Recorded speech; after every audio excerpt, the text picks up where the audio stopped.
मुसलमान मरेंगे।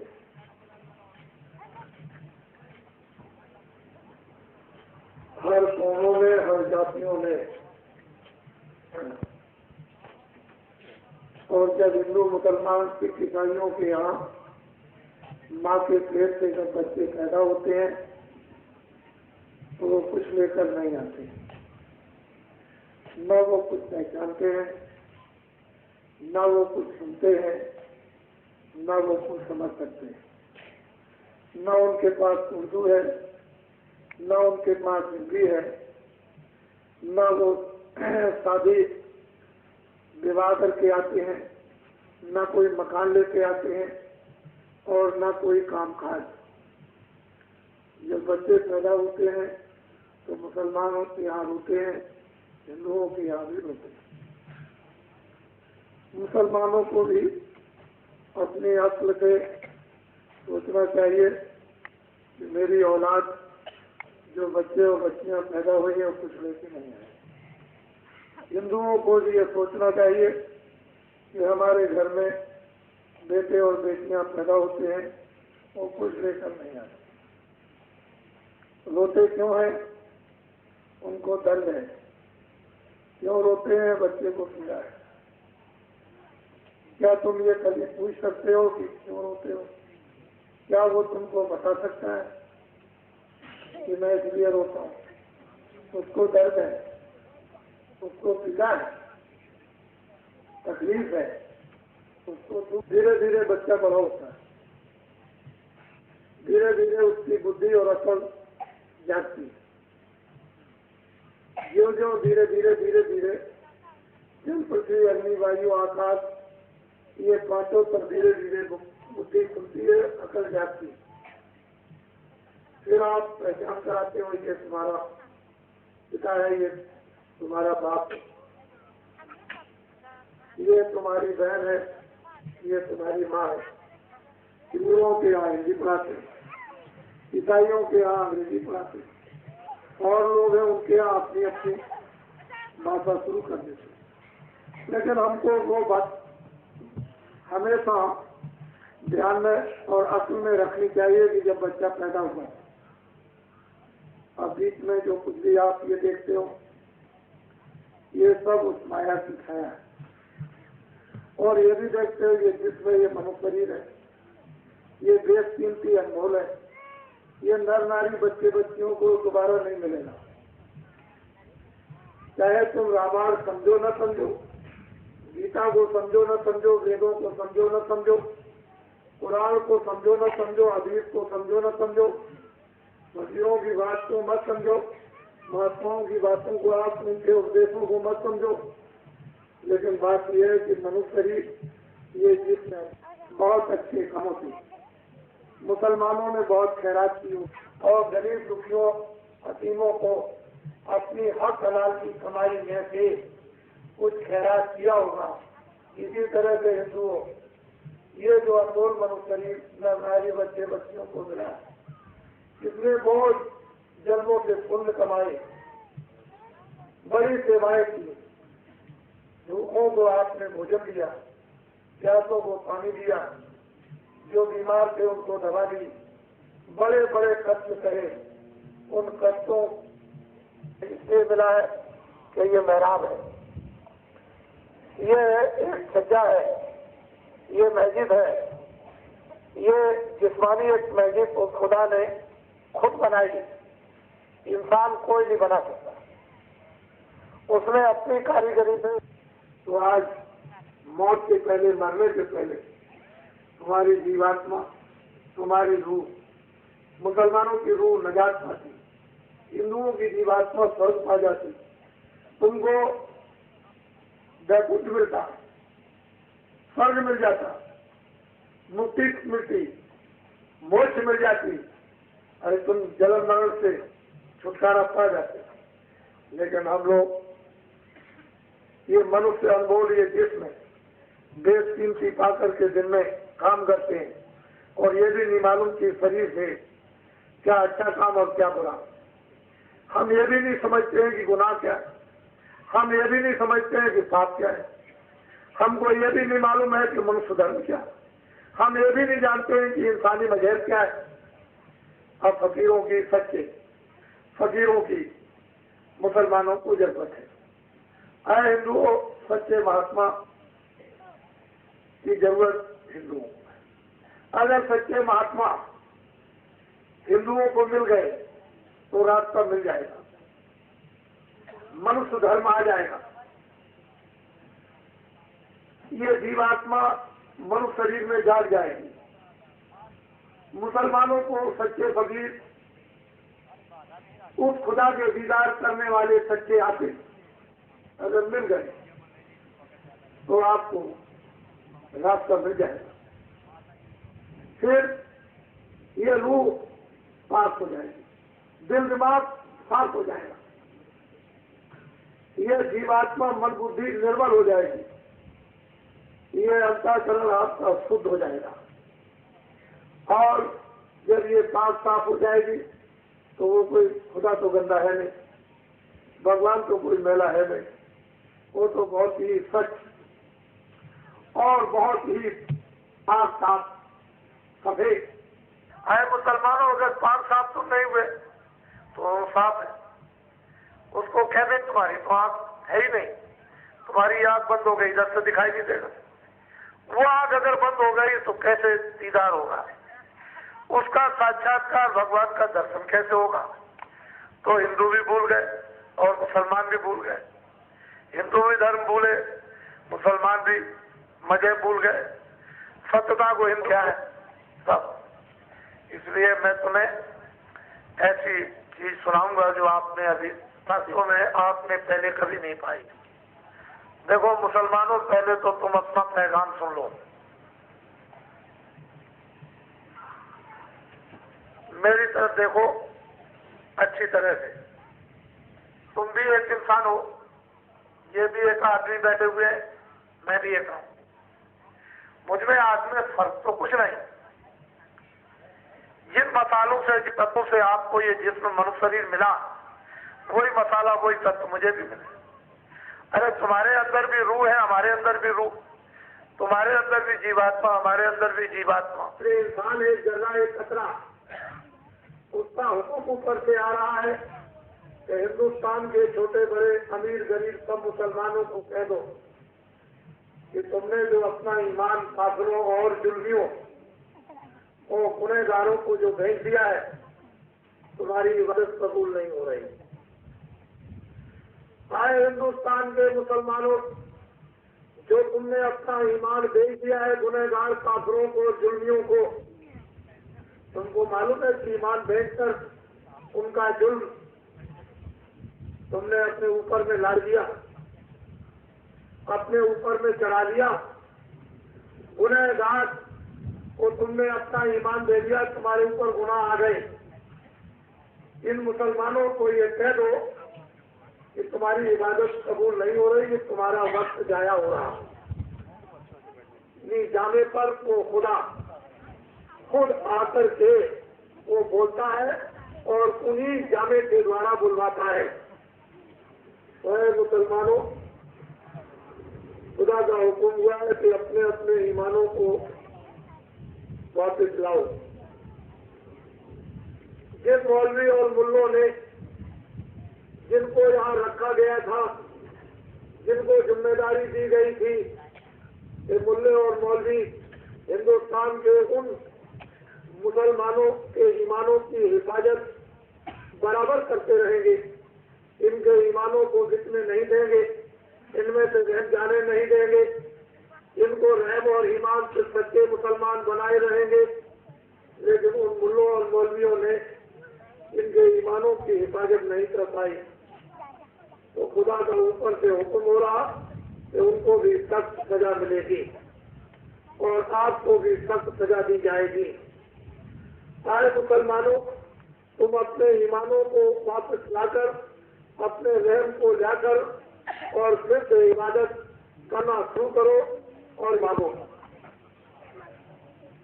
हो सकता है कि शायद खुदा तुम पर कुछ थोड़ी सी मेहरबानी करे। इस लायक तो तुम नहीं हो अब कि खुदा की मेहरबानी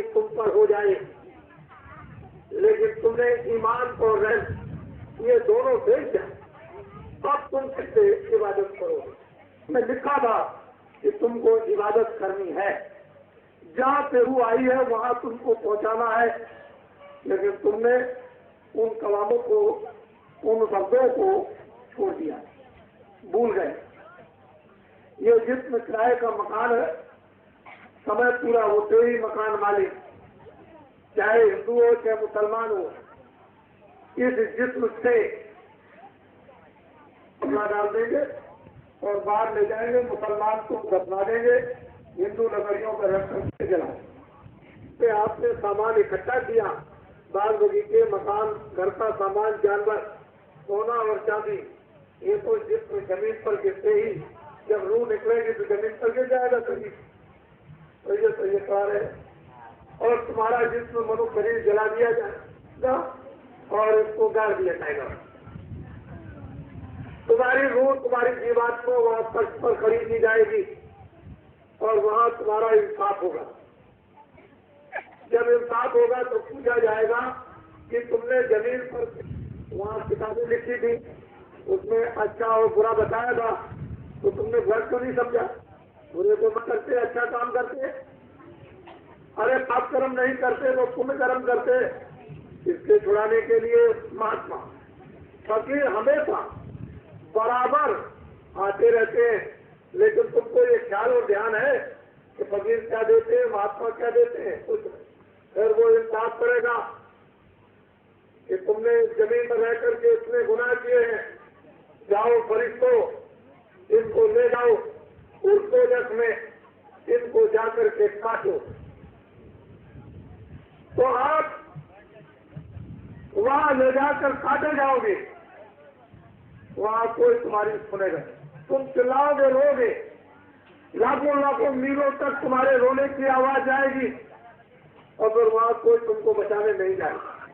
ये तो हम जानते हैं कि तुम चोरी करोगे, चोरी करते वक्त में कहोगे हमको कोई नहीं पकड़ेगा, लेकिन जब पुलिस पकड़ेगी, ले जाएगी और सजा हो जाएगी और जब जेल की ओर से भगवान की तरफ से हिंदू, मुसलमान, सिख, ईसाइयों को कोई रोक टोक नहीं है कि तुम अच्छा मत करो, बुरा मत करो, अच्छा नहीं करो, बुरा करो, सब तुमको अधिकार है, सब तुमको आजादी है, लेकिन जब फैसला होगा तो वहां तुम कुछ नहीं कर सकते।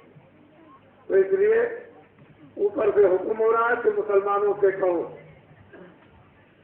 कि अपनी अपनी औरतों को कह दो कि सुबह भी इबादत करें और शाम को भी करें। जो मुसलमानों की औरतें घर में इबादत करेंगी, नमाज पढ़ेंगी, उनकी औलाद नेक होगी। जो मुसलमानों की औरतें सुबह शाम इबादत यानी नमाज नहीं पढ़ेंगी,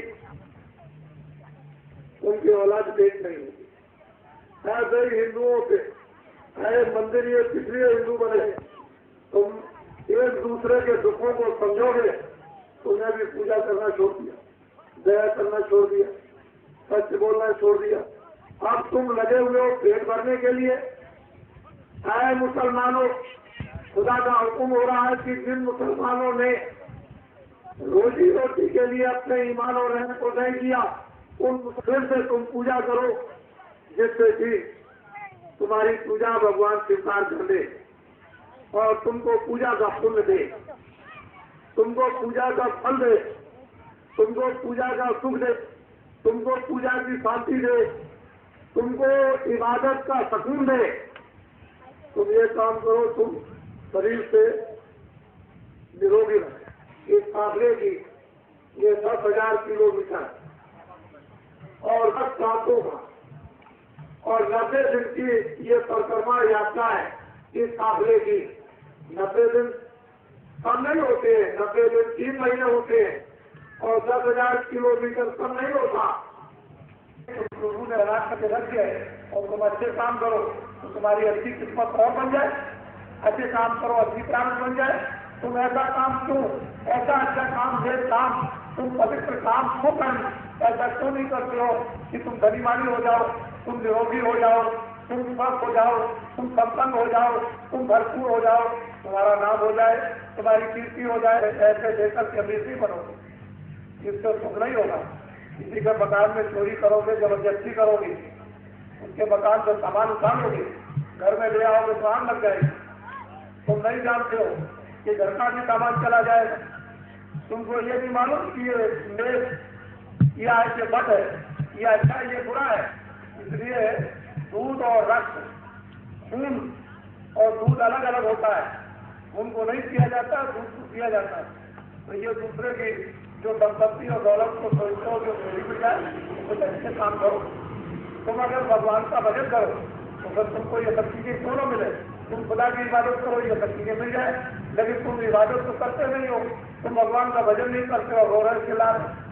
मजदूरों को मजदूरी नहीं, मजदूरों को कम पैसा मिलता, घर पूरा चलता नहीं, घर में झगड़ा होता, बाल बच्चे दुखी होते हैं। इसी तरह से जो और पढ़े लिखे हैं उनका भी घर उनकी तनख्वाह नहीं चलता, वो भी परेशान। किसान खेती का काम करते हैं, ज्यादा बारिश हो गई तो फसल उनकी नाश हो गई तो बड़ा वो भी बेचारे रोते चिल्लाते हैं, फिर उनके लिए दवा, उनके लिए डॉक्टर नहीं, और बहुत परेशानियां। जब तुमने अच्छे काम छोड़ दिए तो आपको जो अधिकार मिला आपने अपना काम नहीं किया और मुझे अच्छा मिल गया, मैंने इससे काम कर दिया, तो इसमें आप क्या करें। ऐसे किराए के मकान में, इस किराए के मकान का नाम मेरी निगाह में, मेरी आंखों में, मेरी बुद्धि में, दिल और दिमाग में न कोई हिंदू है, न कोई मुसलमान, न कोई ईसाई। जब तुम पैदा होते हो तो नंगे आते हो, उस समय को कोई पहचान नहीं, उस समय को सुनते नहीं थे, उस समय को बोलते नहीं थे और उस समय देखते भी नहीं थे। और फिर तुमको उर्दू का भी ज्ञान नहीं था, तुमको हिंदी और संस्कृत का भी ज्ञान नहीं, तुमको बंगला का भी ज्ञान नहीं था, तो फिर ये सब नंगे आए थे, कपड़े भी नहीं थे। आप इसी को देखते हो ज्ञान प्राप्त होगा। चलो ये तो कुछ बात बच्चे लेकर आया नहीं, कुछ खेती दुकान लेकर आया नहीं, कुछ दफ्तर का काम लेकर आया नहीं, कुछ हिंदी और बजट को लेकर आया नहीं, कुछ धर्म को। ये तो लगा अज्ञान में आया। तो तुम अब कहने लगे मेरा बजट, तुम कहते हो मेरा धर्म, तुम कहते हो मेरे बच्चे, तुम कहते हो मेरी जमीन। अरे इसमें निर्वाह करो, ज्यादा करो, अच्छे काम करके अपना निर्वाह करो, ताकि शरीर बच्चे सुखी रहे। तो हम ये तो नहीं कहते बच्चों को छोड़ दो, तो दिन में खेती दुकान दफ्तर का काम करो, शाम को आओ बच्चों की सेवा करो, खिदमत करो। अब ये हिंदू मुसलमान सिख ईसाई जब घर में कोई काम का समय न रहे तो 15 मिनट 20 मिनट ये मैजिक है। इसमें वो खुदा आवाज देता है, तुम्हारी रूह सो रही है। ये मंदिर है भगवान का बनाया हुआ बहुत शरीर, इसमें परमात्मा 24 घंटे होता है। देववाणी, ब्रह्मवाणी, आकाशवाणी हो रही है, लेकिन तुम्हारी आत्मा सो रही है। अब तुमने उसके ऊपर में गंदगी को, मिट्टी को डाल दिया तो सोना तो चला गया। जब मिट्टी के नीचे चला जाएगा सोना नहीं मिलेगा, तो गई। अब होश नहीं है। तुमको अगर कोई ऐसा इंजेक्शन लगा दे या तुम ज्यादा कोई ऐसी नकली चीज तुम खा लो तो तुम्हारी बुद्धि सो जाती है, फिर तुमको कोई ज्ञान नहीं, पागल हो गए। तो इसी तरह से तुमने ऐसे बुरे काम तुमने किए हैं तो तुम्हारी जीवात्मा बिल्कुल सो गए, बेहोश हो गई। अब उसे क्या कुछ भी ज्ञान नहीं, उसे कुछ भी होश नहीं। तो उसी जीवात्मा को, उसी रूह को होश में लाने के लिए ही फकीर और महात्मा आते हैं। तो मोटी बात है, सब कुछ छूट जाएगा। आप 1 करोड़ अपने पास रखो, आप 1 लाख अपने पास रखो, आप 10,000 अपने पास रखो और 10 मकान अपने पास रखो और पैसों कपड़े अपने पास रखो, लेकिन ज्ञान तो ये होना चाहिए। अगर ज्ञान बुद्धि का होगा तो ये वस्तुएं समय पूरा हो जाएगा तो छोड़नी होगी। आदमी को ज्ञान मोह ममता तो नहीं, हमने मोह या ममता कर ली, आसक्ति कर ली, ये माया की छाया, तो इस छाया से छाया का काम ले लीजिए। लेकिन जब जीवात्मा और रूह इसमें से निकाल दी जाए तो ऐसा आएगा। मैं आपको पहले सिखाऊंगी, आज से 50 साल पहले सिखाऊंगी, जब कहा था कि आप दबाव इकट्ठा मत करो तो मत बाहर आया, अंग्रेज से चले जाएंगे, भारत को आजाद हो ही जाएगा। लेकिन भाई उस समय पर जब अंग्रेजों का राज था, लेकिन उस समय पर न्याय होता था। उस समय पर सब लोग गांव में छोटी छोटी व्यवस्था उसके अंतर्गत रहते थे और उसमें गांव में हमको न्याय मिलता था और हम लोग सब लोग मोहब्बत और प्रेम से रहते थे। इतनी लड़ाई नहीं थी, इतने झगड़े नहीं थे, ऐसी चोरी नहीं थी, इस तरह की बीमारी भी नहीं थी, इस तरह की मतलब बेईमानी भी नहीं थी, ये कुछ नहीं थे। बड़ी सस्ती थी, चांदी का 1 रुपया था, से धोखा हो गया। उसी में हम एक ऐसे रास्ते पर चले गए कि हमारे घर की शांति चली गई, हमारे भाइयों की शांति चली गई, हमारे बच्चों की शांति चली गई, हमारे धर्म की शांति, हमारे समाज की शांति, हमारे देश की शांति, ये सब की सब खत्म हो गई। अब ये किसान बेचारे रोते हैं कि हमारे ऊपर कर्जा बहुत हो गया। कोई किसान कहता है बगीचे का कर्जा, कोई किसान कहता है खाद का कर्जा, कोई किसान कहता है बीज का कर्जा, कोई किसान कहता है ट्यूबवेल का कर्जा, कोई किसान कहता है इंजन का कर्जा, तो कोई किसान कहता है जानवर का कर्जा, भैंस और बैल का कर्जा। अब इनके ऊपर में बड़ी मुसीबत है, ये बड़े परेशान हैं। इधर मजदूरों को मजदूरी इसलिए नहीं मिल रही, आबादी बढ़ गई, कितनी उनको मजदूरी मिलेगी। इधर कर्मचारियों को ज्यादा तनख्वाह वेतन नहीं मिलता है, वो परेशान। बीमारी उनके घरों में 100 रुपया उनका बीमारी में चला जाता है दवा में, तो खाने के लिए उनके पास नहीं। वो बेचारे कहते हैं घर के झगड़े को मिटा दीजिए। यही पर मैं मुसलमानों से सुनता चलाया, उनकी औरतें भी कहती हैं और मुसलमान भी कहते हैं, हिंदू भी कहते हैं, हिंदुओं की औरतें भी कहती हैं, ये देवियां भी कहती हैं, बड़ी तकलीफ है। कोई बीमारी लेकर चला रहा, कोई झगड़ा लेकर चला रहा, कोई गरीबी लेकर के चला रहा। सुनते सुनते सुनते सुनते तुमको मालूम है कि फकीर और महात्माओं को कितना कर कितनी तकलीफ होती है, तुम नहीं जानते। तो हम तो तुम्हारी तकलीफ में, तुम्हारी बीमारी में, तुम्हारी परेशानी में, तुम्हारे झगड़ों में, तुम्हारे समाज के झगड़ों में, तुम्हारे धर्म के झगड़ों में हम तो मदद करना चाहते हैं, हम तो सहायता करना चाहते हैं कि तुम्हारा ये दुख दूर हो और तुम सुखी हो, तुम आराम में रहने लगो, तुम्हारी बीमारी चली जाए। हम चाहते हैं तुमको भोजन मिले, हम चाहते हैं तुमको कपड़े मिलने लगे, तुमको सबको काम मिलने लगे, तुम्हारे बाल बच्चों का पालन पोषण हो। कहाँ पर बड़ी दूर उत्तर प्रदेश और कहाँ बिहार, वहाँ के लोग यहाँ काम करते हैं, इसलिए रोजी रोटी चल जाए। वो बेचारे यहाँ रहते हैं, बच्चे वहाँ रहते हैं, इतना उनको यहाँ मिलता नहीं कि बच्चों का पालन पोषण हो। क्या वहाँ तुमको रोजी नहीं मिल सकती है, लेकिन वहाँ नहीं मिली, तो यहाँ करने के लिए आगे। मैं नागालैंड में गया, उधर देखा कि बहुत से लोग वहाँ पर से उधर में जाकर के काम कर रहे हैं। क्या उनको वहाँ रोजी रोजगार थे? तुम अपने पर विश्वास रखते, भगवान पर विश्वास रखते, महात्मा जो बता देते उस पर विश्वास कर लेते, तो तुमको तो वहीं पर शरीर की रक्षा के लिए सब कुछ मिल जाता। लेकिन मनुष्य भटक बसता है, वहाँ कुछ मिल जाएगा, वहाँ कुछ रहेगा। ऐसा राजस्थान के लोग यहाँ कितने पड़े जो लोग व्यापार कर रहे हैं, वो सोचते हैं कि चलो वहाँ मिल जाएगा।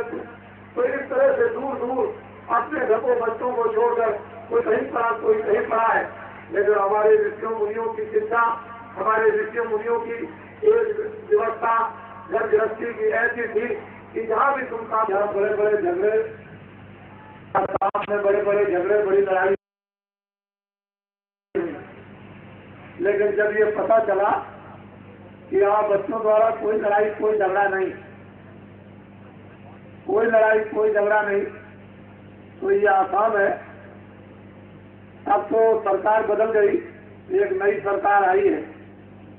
आप लोगों से सबसे ये निवेदन है कि जो नए लोग आए हैं, जिनको आपने एक मौका, एक अवसर दिया है सेवा करने का, तो उनको इतना और अवसर दीजिए कि 30 महीने तक कुछ मत बोलिए।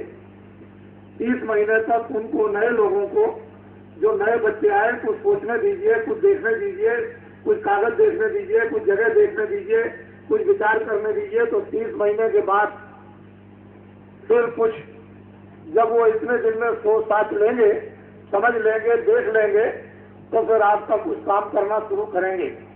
और एक ही दिन में आपने, 1 महीने में आपने चिल्लाना शुरू कर दिया तो आप खुद रो पड़ोगे, तो तुम्हारा कोई भी काम नहीं होगा। तुमको और तकलीफ होगी, और दुख होगा, और चिल्लाओगे तो फिर और मुश्किल हो जाएगा। कर्म तो खराब है ही। हमारी जो सरकार है वो पूरी भ्रष्ट है, और हमारे कर्मचारी अधिकारी सब भ्रष्ट। हमारे जो दुकानदार हैं, जो व्यापारी हैं, ये भी पूरे पूरे भ्रष्ट, और ये सब के सब दलाल हैं। लेकिन मैं तो नहीं कहता हूँ, कि आप भ्रष्ट हैं, आप दलाल हैं, आप खराब हैं। हम तो ये कहते हैं कि जब 500 रुपए 600 रुपए कर्मचारी को मिलेगा और 600 रुपए उसकी बीमारी में दवा और डॉक्टर में भ्रष्ट नहीं कर सकते। देश के लिए, बच्चों के लिए तो उसको भोजन मिल जाए, हमको पूरे कल्याण सबको कहते हो, हमको पूरा राष्ट्र पूरी सुविधा दो। हम काम करने को तैयार है, मेहनत करने को तैयार है, हम खेती करने को तैयार है, हम दुकान करने को तैयार, हम दफ्तर बड़े गुनाह किए हैं, फिर तुम्हारी रूहों को दो जग में भेज करके सख्त सजा देगा। फिर तुम चिल्लाओगे, रोगे और वहां कोई सुनने वाला नहीं। फकीरों के कलामों को जो मुसलमान सुनेंगे नहीं, वो मुसलमान गुनहगार होंगे। एक एक मुसलमान 100 मुसलमानों से बताएगा कि खुदा का हुक्म हुआ है कि अपने ईमानों की हिफाजत करो।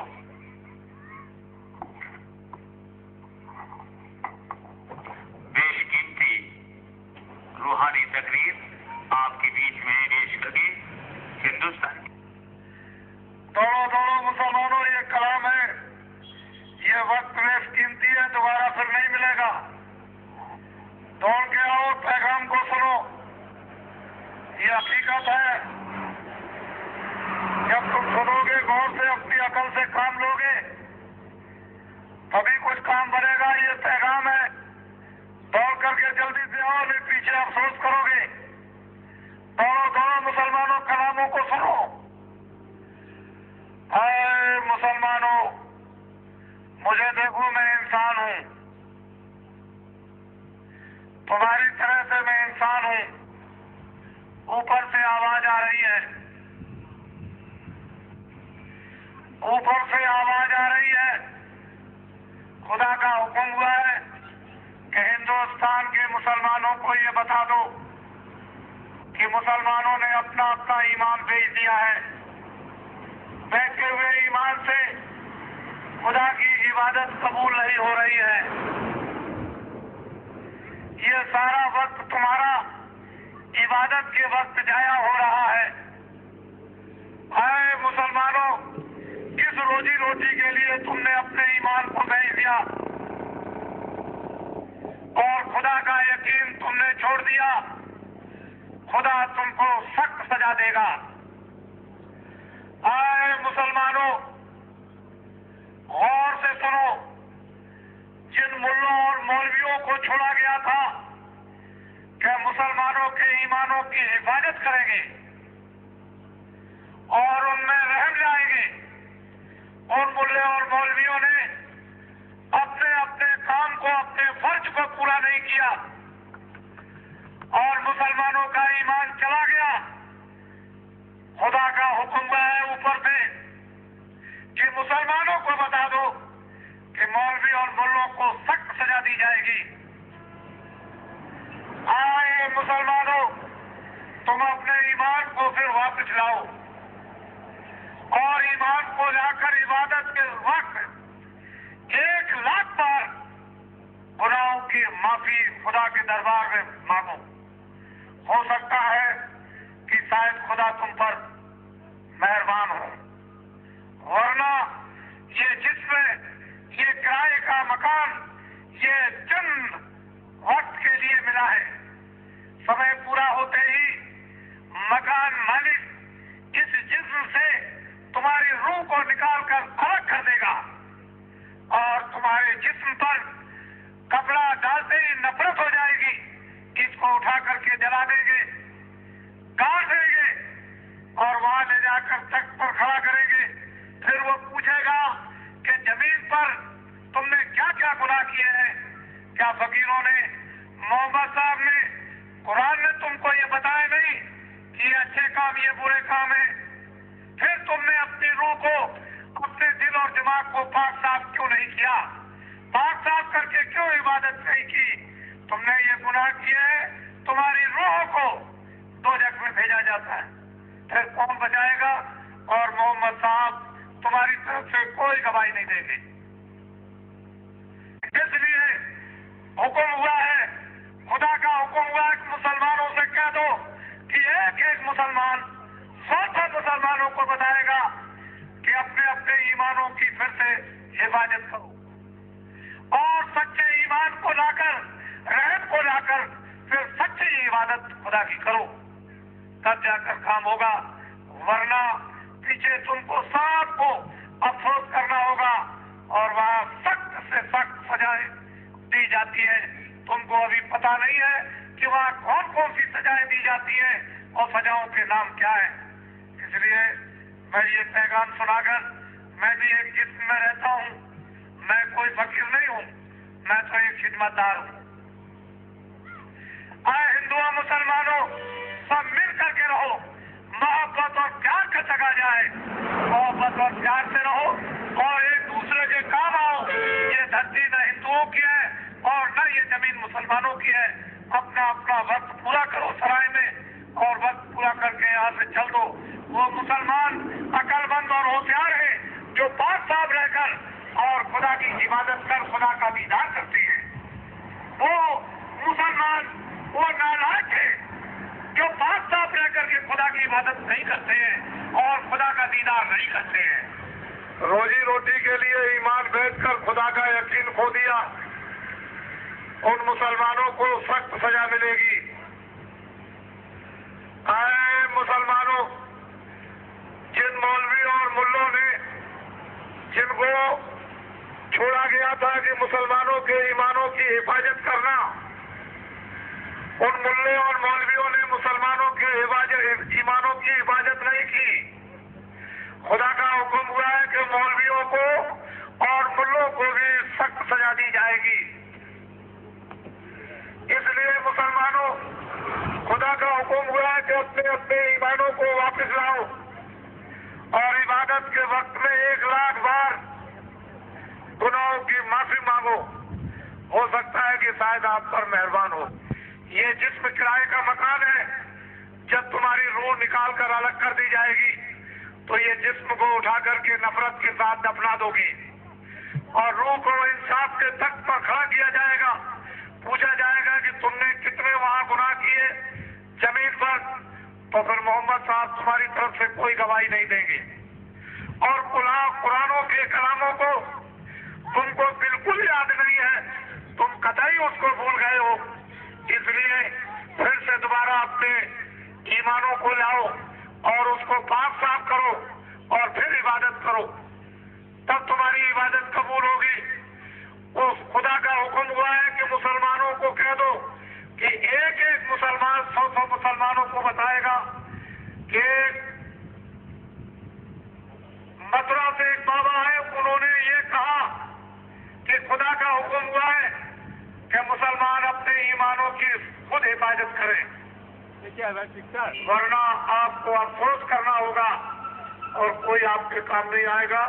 हिंदू और मुसलमानों सब मिलकर रहो मोहब्बत और प्यार के साथ और दोनों के दोनों एक दूसरे के काम आओ। ये धरती जमीन किसी की नहीं है, इसको सबको छोड़ करके जाना है। यहाँ कोई हिंदू कोई मुसलमान नहीं।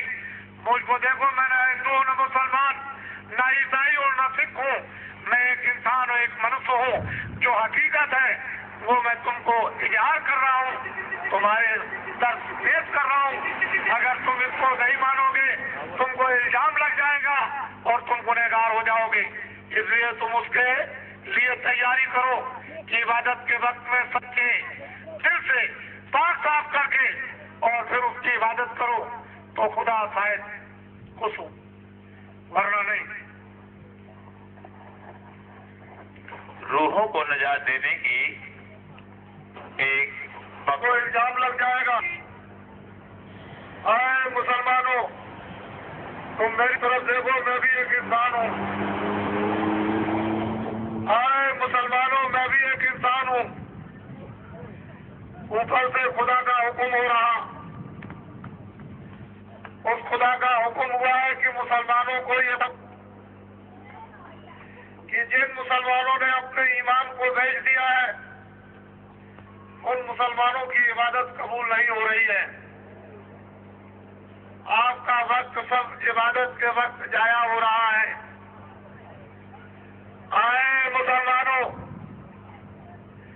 रोजी रोटी के लिए जिन मुसलमानों ने ईमान को बेच दिया और खुदा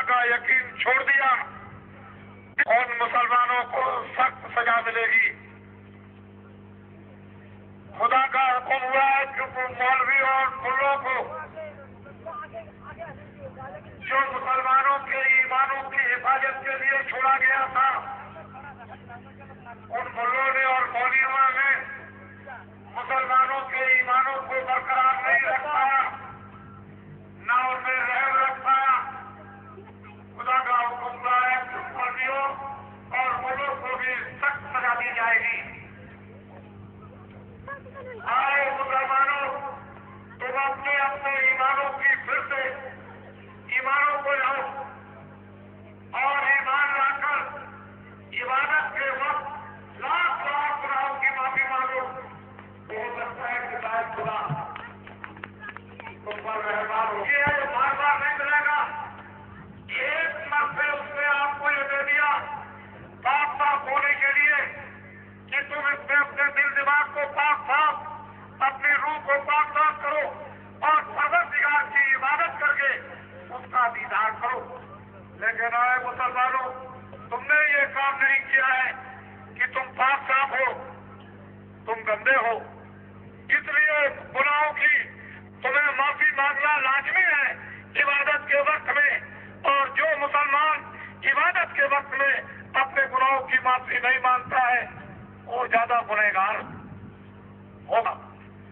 मुसलमानों, हिंदू और मुसलमान दोनों मिलकर मोहब्बत और प्यार के साथ रहें। ये जिस्म किराए का मकान है, ये मर्द शरीर किराए का मकान है। ये वक्त पूरा होते, समय पूरा होते ही इससे तुम्हारी रूह, तुम्हारी जीवात्मा निकाल दी जाएगी और यही नफरत इस जिस्म से करेंगे, कपड़े डालकर बाहर ले जाएंगे, दफना देंगे और तुम्हारी रूह को तख्त पर खड़ा किया जाएगा। वहां वो पूछेगा कि जमीन पर तुमने कितने नेक और बुरे काम किए हैं, तुम क्या जवाब दोगे? मोहम्मद साहब तुम्हारी तरफ से कोई गवाही नहीं देंगे। जो कुरान में कलाम लिखे हैं वो तुम्हारी अक्ल में नहीं है, वो तुम उनको सोच नहीं सकते, समझ नहीं सकते। तो बताओ फिर तुमको नजात कैसे मिलेगी? फिर वही तख्त का मालिक हुक्म दे देगा कि लोगों को दोजख में ले जाओ, फिर सख्त सजाएं दी जाएगी। जो लिखने में नहीं आता है। आए मुसलमानों, हुक्म हुआ है मालिक का, खुदा का हुक्म हुआ कि मुसलमानों से कह दो कि एक एक मुसलमान 100 मुसलमानों को बता दे कि खुदा का हुक्म हो गया है कि अपने अपने ईमानों की हिफाजत करो। जो मुसलमान इसको नहीं बताएगा वो गुनहगार माना जाएगा। फिर बताओ, जब गुनहगार हो जाओगे तो फिर खुदा कैसे कबूल करेगा?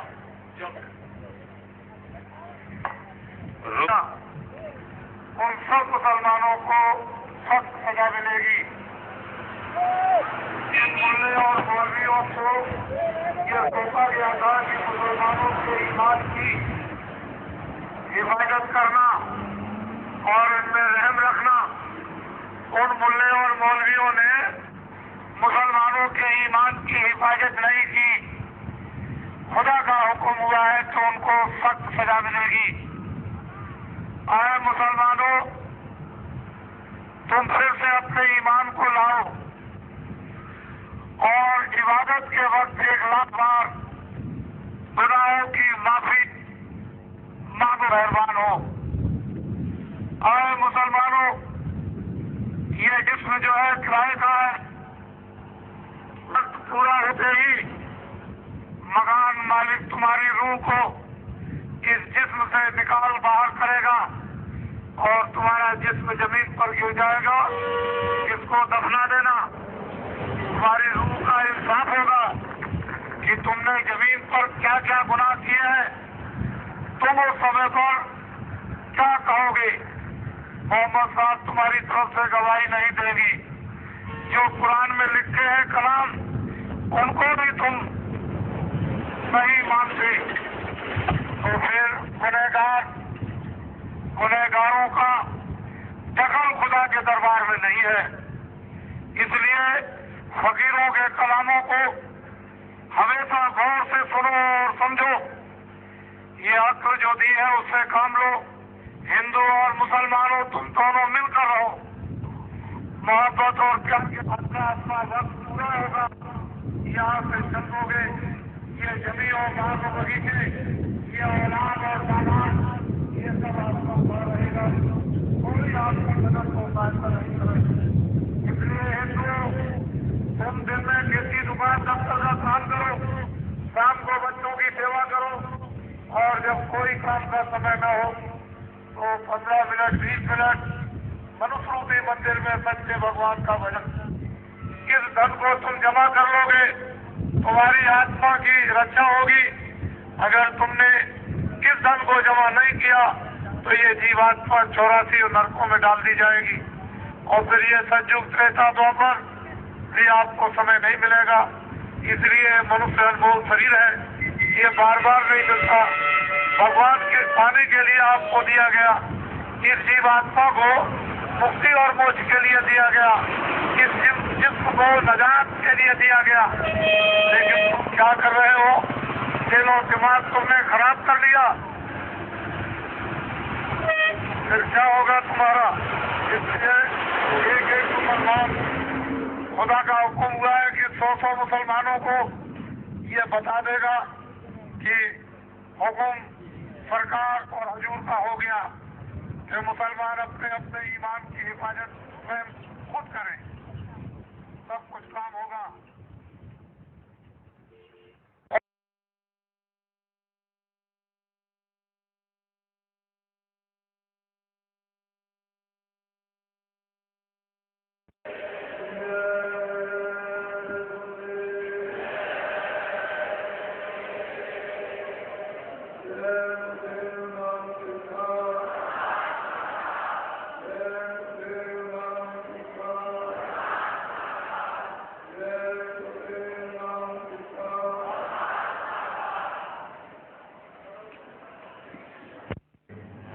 लोग नहीं मिलेंगे, महापुरुष और ये जीव घरों में साल का शरीर को उठाकर लोग डाल देंगे, मिला देंगे, खत्म हो जाए। दुनिया जैसे कि स्थिति बड़ी रह जाएगी, उसको न कोई ले जा सका, न कोई ले जा सकेगा। इसी पर सबको विचार रखना चाहिए। सभी मानी संस्थान, गरीब और बड़े लिखे, ये सब जा रहे, सब सामान ये रख दिया जाता है। एक भी सामान या कोई भाषा निकल नहीं जा सकता, यहाँ रखा है और बिल्कुल पागल बनाकर और यहाँ से होकर ये जो दुनिया हमारे जीवन में घटती आ रही है और उत्पत्ति होती जा रही है, इसको अपनी आंखों से देखो और विचार करो कि हमारे जा रहे, हमारे सामने आ रहे, हम भी चले जाएंगे और हम भी यहाँ आए तो हमारे आने और जाने का क्या स्थान होगा, वहाँ आके हमारे कहाँ जाएंगे। अगर ये जीव हो जाए महापुरुषों की, उसमें कुछ रात मिले मिलने की, लेकिन इससे कुछ मालूम होता कि महापुरुषों के संबंध में तो किसी समाज से भी उसके भाव और विचार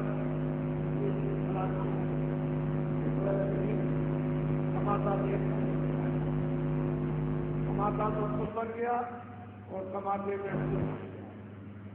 अब ये समाता कौन पूरा दफन करेगा जब महापुरुष, इसके पहले कुछ तो आपने जो 7 दिन जो ये सत्संग आपकी बिल्कुल निर्मल और शुद्ध और पवित्र है, जो अपने कानों से सुना, ये ऐसा मत समझो कि बहुत है, ये अभी कुछ नहीं। सत्संग आपने सुना ही नहीं। सत्संग किसको कहते हैं? सत्संग नाम किसका है और महापुरुष से सत्संग का क्या अर्थ और भाव भेद बताते हैं, वो दो अर्थ कुछ नहीं। लेकिन ये है कि वो एक सीढ़ी है, जिसके किनारे यानी बैठाना है और बताना है कि तुमको इस तरह से सीढ़ी पर चढ़ना है। तो धीरे धीरे अगर बैठना सीढ़ी के पास सीख दिया तो एक दिन चले जाते। महापुरुषों के पास जा करके उन वचनों को सुनना चाहिए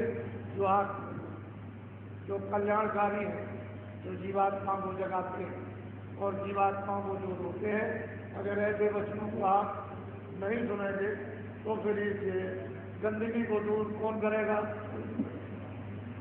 तो जो ऊपर से महापुरुष कथा एक ग्रुप, एक जत्था, एक ग्रुप, एक टोली जो ऊपर से उतार करके अपने साथ लाते हैं, क्योंकि यहाँ तो उनकी कोई भक्ति भाव करना कोई जानता ही नहीं, वो ऊपर से ले आते हैं और जगह जगह हर जगह उनका जगह जगह होता है। कोई 200 मील, कोई 300 मील, कोई 400 मील, कोई इतना दूर चारों तरफ जन्म दे दिया जाता है और थोड़े ही समय में उनका ऐसा यानी लग जाता है कि फौरन वो वहाँ सब एक जगह पूरा का पूरा जत्था उन महापुरुषों का जो टोली लेकर के आएगा और वो सब ज्ञानी होते हैं। और निमित्त मात्र की बात है, ये तो उनको भी देते हैं, लेकिन वो निमित्त मात्र, वो बने बनाए पके पकाए, वो सब के सब तैयार होकर के आते हैं और बस मर्यादा परिपूर्ण रूप से पालन वो आकर के फिर उनकी भक्ति, सेवा, आज्ञा का पालन, भजन करना, किस तरह की सेवा करते हैं तो ऐसी कोई सेवा करी नहीं। उनको देख देख करके जीव जो है वो संस्कार डलवाते हैं कि हम भी ऐसी सेवा करें। बड़े ज्ञानी होते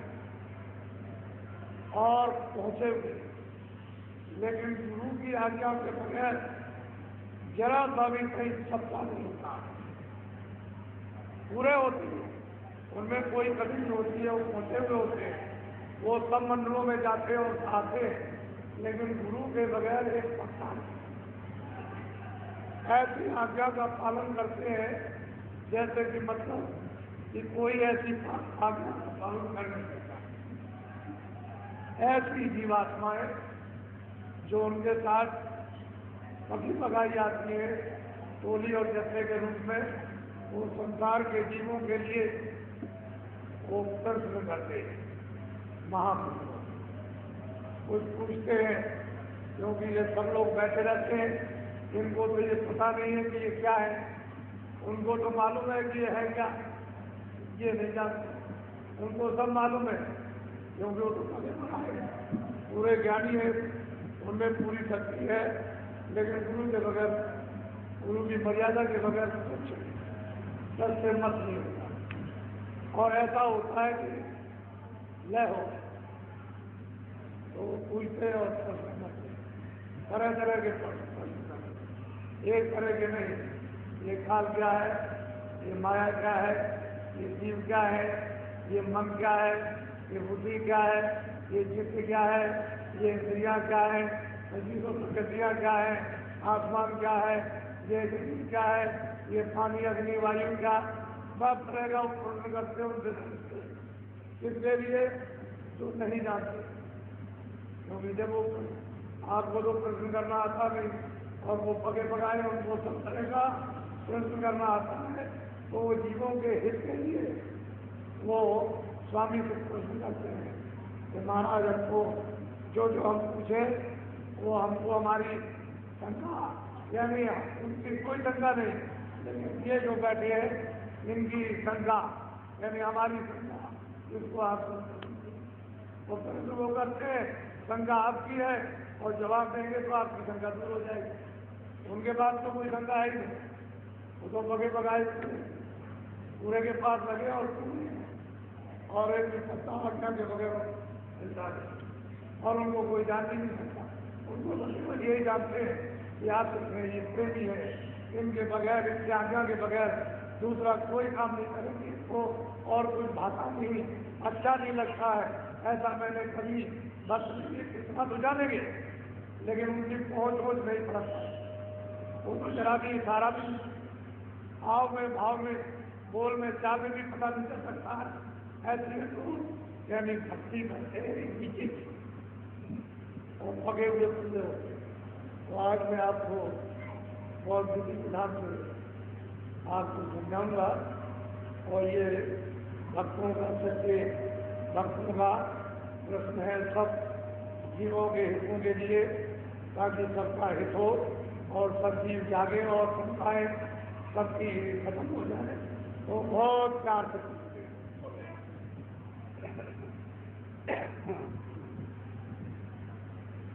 अब सूरा के पूछे स्वामी से वेद कहो अपना। ये जो सुरह दोनों आंखों के बीचों बीच बैठी हुई है, जो जाग गई और ऊपर मंडलों में जाकर के सारे मंडलों का दर्शन दीदार यानी ब्रह्म ईश्वर का, ब्रह्म का, पार ब्रह्म का और ऊपर जाती है अपने क्रिया पद में और सच्चे बादशाह का दर्शन करती है। वो खुलती है स्वामी बंदया हो जाएगी, अपने स्वामी से खुलती है, कुछ प्रश्न करती है बहुत श्रद्धा के साथ कि आप कुछ अपना भेद तो बताइए कि आप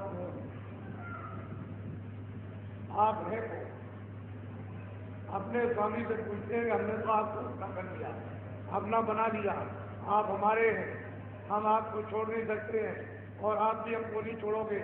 लेकिन स्वामी एक ये प्रश्न है कि आप है बोलो पास तुम्हारा कौन लोक में, यहाँ आए तुम कौन मौज। कहते हैं कि स्वामी ये बताइए, पहला पूछें कि आप किस लोक के साथ हैं, किस लोक में रहते हैं, किस धाम में रहते हैं, कहाँ से आप आए, और फिर यहाँ किस मौज में, किस इच्छा में, क्या करने के लिए यहाँ मृत्यु में आए, कहाँ आपका वासा है और क्या इच्छा लेकर के क्या करने यहाँ मृत्यु में आए। स्वामी मुझे इसका उत्तर दीजिए। देश तुम्हारा कितनी दूर, खोजे सूरत न पा। अब वो इस बात पर कहती है दोनों आंखों के जो पीछे बैठी है कि हमने सब जगह खोजा, तलाश किया, ढूंढा, तो पूजा की, काम किया, उपासना काम किया, दान किया, पुण्य किया, क्या किया, बैराग किया, तपस्या की, व्रत किए, सब कुछ किए, हमने सब जगह खोजा ढूंढा, लेकिन कहीं भी हमारा पता ठिकाना नहीं लगा। तो कहते हैं कि भाई आप कहाँ के रहने वाले और यहाँ क्यों आए हो, और आप यहाँ से इस लोग से कितनी दूर आपका देश है, कहाँ के बात नहीं आप, ये हमको सब क्यों आए, किस मौज में आए, कहाँ के रहने वाले हैं, फिर यहाँ आए हैं तो यहाँ पे मृत्यु से तो आपका देश कितनी दूर है। बहुत प्यार के साथ में वो प्रश्न कर रही है और पूछ रही है कि इसका भी हमको उत्तर दीजिए।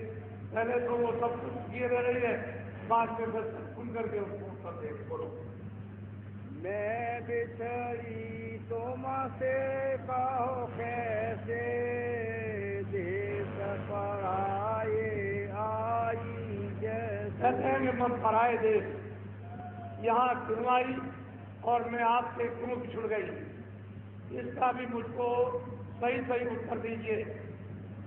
मुझे क्यों आपने कर दिया, क्यों मैं बिछुड़ गई और पराए देश क्यों आई, आपके देश से अलग क्यों की गई, इसका भी मुझे उत्तर दीजिए।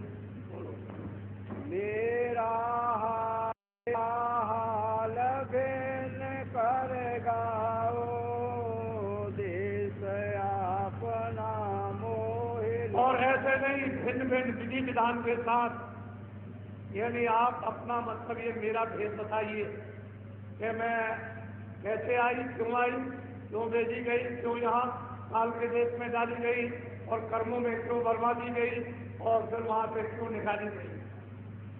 ये पूरा विधि विधान से भिन्न मतलब इस तरह से हमको समझाइए ताकि हमको ये संतुष्टि और हमारी शंका दूर हो जाए कि हमारे प्रश्न का उत्तर हमको मिल गया और हमारी ठीक ठीक समझ में आ गया। मन तन संग परी में कब से दुख पाए बहुतक में जब। कहते हैं कि मन के साथ तन के साथ मैं जो यहाँ करके बांधी गई, तो मैंने इस मन के साथ कितने कितने दुख बहुत बहुत से पाए। ये ऐसा क्यों मेरे साथ किया गया, क्यों इस दुख में लाया गया, क्यों दुख के साथ मन के साथ बांधी गई, फिर मेरे ऊपर में ये कर्म बंधन क्यों डाल दिया गया कि ये पाप है, ये पुण्य है, और मैंने जो कुछ भी किया है और इन दिनों से मैं भोग रहा हूँ, चिल्ला रहा हूँ, रो रहा हूँ, और मेरा कोई सहारा या उपाय करने वाला नहीं। ये भी मुझे ठीक ठीक बताइए।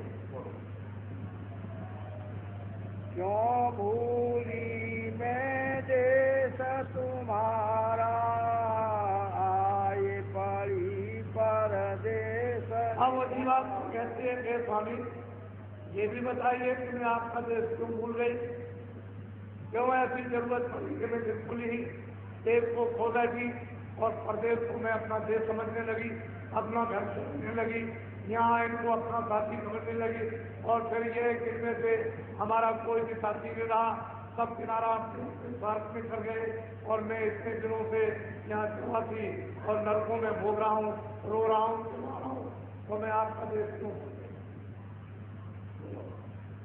पाताल बसो के मृत्यु लोक में स्वर्ग बसो के ब्रह्म। अब वो तुरंत कहती है कि स्वामी क्या आप पाताल लोक में है, या मतलब मृतलोक में आप रहते हैं, या आप स्वर्गलोक के बाती हैं, या वैकुंठ लोक के बाती हैं, तो मुझे ये भी बताइए कि किस लोक में आप रहते हैं, में रहते के नहीं, पाताल में, मृतलोक में, और स्वर्गलोक में, वैकुंठ लोक में कहाँ के बाती हैं, ये मुझे विधि विधान से भी समझाइए।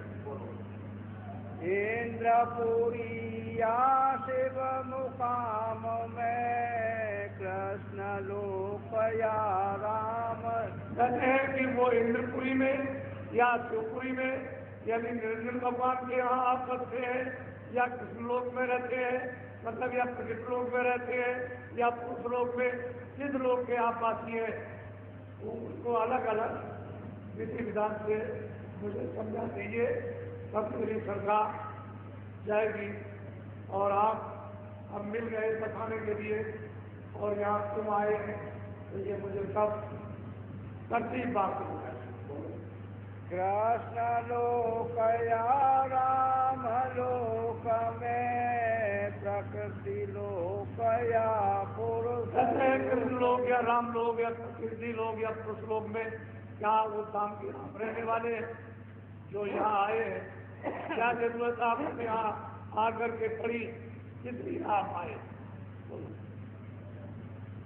या तुम व्यापक सभी लोक में चार खाने चरय। और वो तुरंत पूछती है कि स्वामी क्या आप सब जगह व्याप्त थे, सब लोगों में व्याप्त थे, या मतलब 84 और मतलब है कि नरकों में भी आप व्याप्त थे, किस जगह पर रहते और कहाँ के रहने वाले, ये सब अलग अलग भिन्न भिन्न हमको ये विधि विधान से ये हमको बताइए।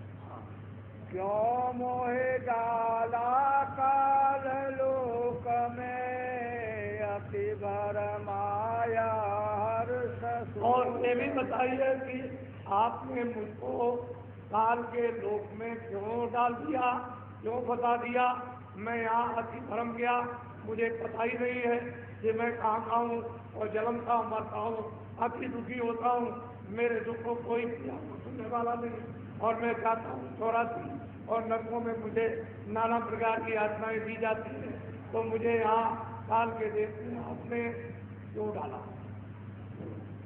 अब क्यों आए मोहित सावन रूप धरा तुम अति मन। अब वो बड़े प्यार से कहते हैं स्वामी अब आप गौतमों के पास मुझको शिव सिखाने के लिए आए हो, इसमें कोई संदेह नहीं है कि जो रूप आपने धारण किया था मनमोहन आकर्षण है, बहुत मनमोहित जो रूप धारण किया है और आकर्षण में ये तो मैं जान गई, ये तो मैं समझ गई, लेकिन ठीक रहने के बाद आप आएंगे सब तरह के प्रश्न ऊंचे नीचे, उलझने के, गिरने के, फंसने के, निकालने के, हवाले करने के, सब पूछ रही है कि हमको ये सब बताइए।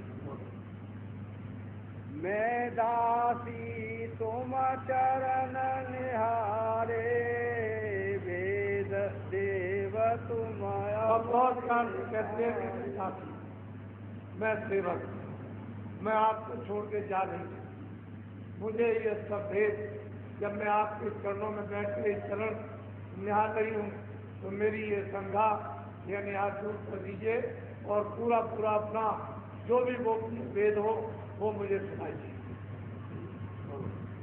तब से सब स्वामी बोले, सुनो सुरति तुम अब महापुरुष बड़े प्रसन्न हुए।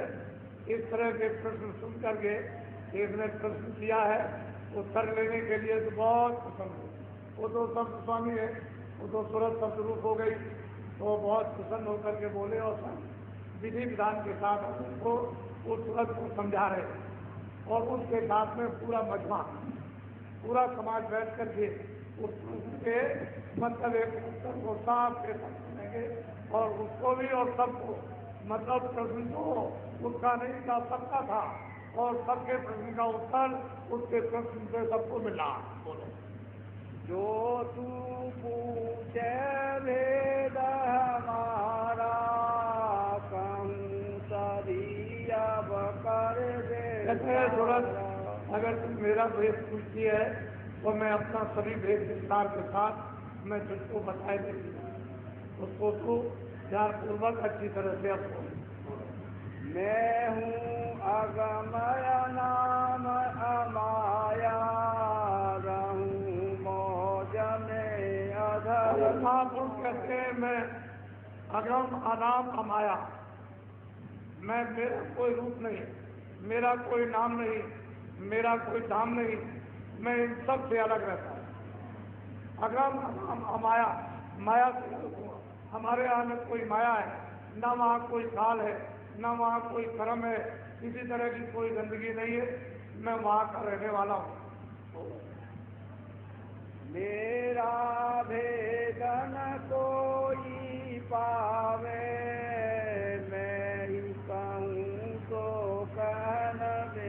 अब वो महापुरुष कहते हैं कि सूरत मेरा भेद को कोई जानता नहीं। मैं अगर किसी को सुनाऊं तभी तो किसी की समझ में आ सकता है। तो जो मेरे पीछे जो गोपनीय यहाँ संत है रहते हैं उनको तो कोई जानता नहीं। एक दफे भक्तों ने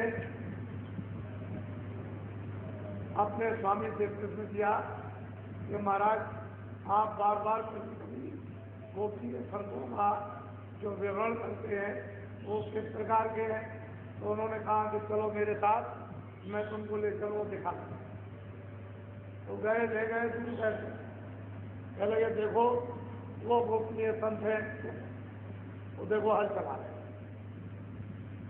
पूरे, ये रोज आते और जाते, ये गोपनीय है, इनको कोई नहीं जानता।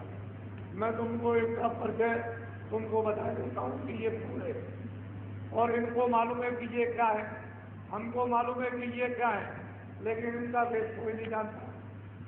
तो एक भक्त पीछे से जब वो बता करके चल पड़े तो वो पीछे रुक गया और वो हल चला रहे थे, वहाँ से ले गए और बहनों को उन्होंने पानी पिलाया, चारा डाला, तब तक ये पहुँच गया। तो उन्होंने उससे कहा कि तुम यहाँ तुम आ गए, तुम जाओ, वो पूरे हैं, वो अधूरे नहीं, वो पूरे, और अब कभी मत आना, वो पूरे हैं, वो अधूरे नहीं है, तुम जाओ और कभी कुछ कहना नहीं, चले जाओ। जब यहाँ आए तो उससे पूछा भक्त से कि तुम वहाँ क्यों गए थे। उन्होंने क्या कहा, कह लगे पूरे, तो तुम वहाँ क्यों चले गए। तुमको पहचान कराई थी कि जो गुप्त रहते हैं वो किस तरह से रहते हैं, इनका भेद कोई नहीं जान सकता। ये सारी अंतर मंडलों की सारी संभाल और यहाँ की सब गोपियाँ करते हैं और भक्त वत्सल बनकर ये मतलब है हर समय सब जगह ये देखा करते हैं। और इस तरह से इनका रहन सहन और वेशभूषा इस तरह का है कि इनको कोई नहीं पहचान सकता। सही बात है, उनको ये उनको जानते हैं, वो इनको जानते हैं, और ये सब ऊपर में मिलते हैं। वो पूछती है, हे स्वामी अपना आप भेद बता दीजिए और किसी ध्यान से, ताकि हमारा ये संदेह सबका सब दूर हो जाए। तो वो कह रहे हैं कि नहीं, मैं तो मतलब ये कि एक अगम अनाम माया, मेरा वहाँ कोई भी भेद नहीं जानता, और मैं ही अगर कुछ कहूँगा तो किसी की कुछ समझ में आएगा, वैसे कोई नहीं समझ सकता। तेरा समय अगम रूप में धारा दूसरा अलग पुरुष। अब उन्होंने बड़े सिद्धांत समझाया कि जब हमारा नाम था, अपार था, अरूप था, तो मैंने प्रथम रूप अपना धारण किया, वो अगम। तो अगम लोग निर्माण करके यानी स्थापित करके वहाँ अगम पुरुष को बैठा दिया। एक रूप तो हमारा, दूसरा जो है अलग लोग, वो मैंने अलग रूप धारण किया और अगम पुरुष को बैठा दिया। और तीसरा मेरा रूप है सतपुरुष, सतपुरुष को मैंने धारण किया और सतपुरुष में सतपुरुष को बैठा दिया। ये मेरे तीनों निज रूप है। इन तीनों लोगों में सतपुरुष, अलग पुरुष, अगम पुरुष, ये मेरे तीनों के तीनों रूप है। मैंने ये तीनों लोग बना करके, और कितने शुभ और कितने कल, जिसकी न आज तक कभी गिनती हुई और न कभी गिनती हो सकती है, सबसे मैंने स्थापित किए, ये कर दिया, और मैं इनसे सबसे अलग। ये मेरा, इनमें मेरा पूरा रूप है, और इसमें कोई किसी तरह का यानी बंधन नहीं है, किसी भी तरह का कहीं भी वैसे मात्र परमात्मा बंधन नहीं। ये मेरा निजी रूप है। बोलो। ईश्वर सत्य पुरुष में भया सत्य लोक में। तीसरा में सतपुरुष मतलब, और वो सतलोक की रचना मैंने की और वहाँ सतपुरुष को स्थापित कर दिया। अब ये तीनों लोग वैसे के वैसे, और वो अनामी लोग सबसे अलग है, लेकिन ये तीनों उसी अनामी पुरुष की ही ये मौत से ये तीनों लोग स्थापित किए हुए हैं, और तीनों में ये उनका निज रूप विराजमान, सत्पुरुष और अलग पुरुष और अलग अनामी पुरुष अलग। इन तीनों में मेरा रूप यहाँ से उतरी का। अब वो कहते हैं महापुरुष ये सूरत, इनमें मेरा तीनों में रूप है, मेरा निजी रूप, लेकिन मैंने कुछ फिर नहीं किया। सत्य लोग से फिर वहाँ से धारा नहीं की, उधर मेरा कोई विस्तार नहीं। अब वो सत्य रूप का विस्तार करेंगे। मेरी एक रूप की एक सूरत, यानी मैंने जो सतलोक में स्थापित कर दिया है, वो मतलब ये उसका नीचे का सारा विस्तार करेंगे। मैं तो यहाँ अलग रहता हूँ। इन तीनों में मेरा रूप यहाँ से उतरी कला। सतलोक से यानी सतलोक से अनूप कला वहाँ से उतरी शब्द द्वारा।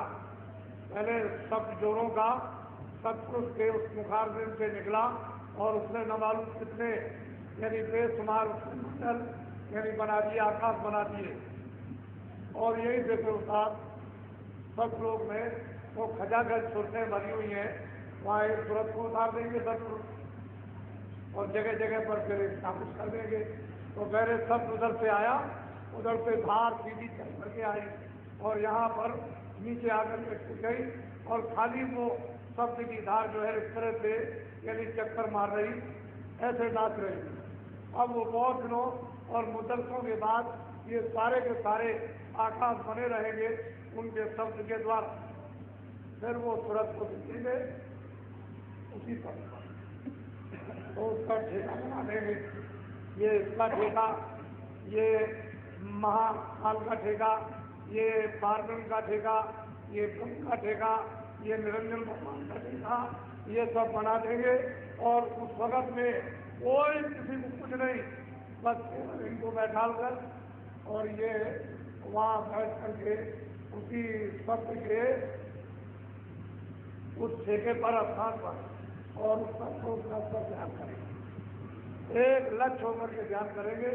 उस समय पर कोई रचना नहीं, क्योंकि सूरत के बगैर उस मंडल में कोई रचना भी नहीं हो सकती है। तो ध्यान स्थित होकर के उसकी तपस्या करेंगे, जिसमें और कल्प भी जाएंगे, सब करते करते फिर कभी जाकर के सत्पुरुष यहाँ तक निज कर मुझको जानो, पूरन रूप मुझे। जैसे सतलोक में मैं पूरा, अलग लोक में, अगम लोक में मैं अलग लोक में पूरा, आगम लोक में मैं पूरा हूँ। मेरा निज रूप है, वहाँ कोई किसी तरह की विरोधी नहीं, और मैं अलग हूँ, मेरा इनमें रूप मुझे जाने। यहाँ कोई किसी तरह का बंधन नहीं, जो भी सोचते हैं वहाँ पहुँच जाएंगे, सब स्वतम सब आजाद होंगे, सर्वदा के लिए खड़े हुए। फिर लौट करके ना उनको कभी आना है, कभी आएंगे। वो तो पहुँच गई अपने खजाने। यहाँ तक मुझको जानो, और इसके बाद ये फिर विस्तार होगा, नीचे सब लोग बोलो। अंश तो ये सत पुरुष निकारी, ज्योति निरंजन नाम। शब्द जो उन्होंने जोड़ का जो दस्तार निकली थी, तो वहाँ पर 2 सुरतें निकाली, एक माया की और एक उन्होंने ज्योति और एक उन्होंने पुरुष।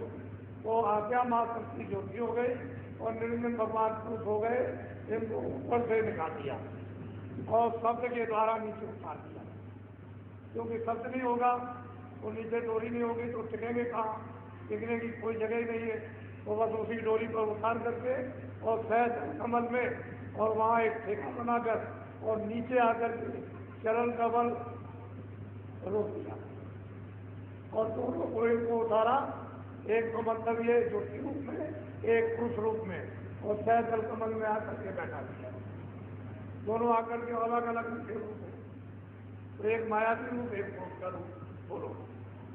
यह दो कलाओं तय कर आई, झंझरी दीप में आन। अब वो कहते हैं कि वो कौन सा रूप है? झंझरी दीप। उसमें आकर के दोनों कलाएं वहाँ आकर के उनको बैठा दिया गया कि तुम दोनों को दोनों यहाँ इसी जगह पर, और तुमको अब सख्त लोग देश से निकाला जाता है। तो ये आकर के उस जंगली द्वीप में सहजल कमल में वहाँ आकर के बैठा दिया है। बोलो। तीन लोक में रहूं न्यारा, मैं 3 लोक से अलग,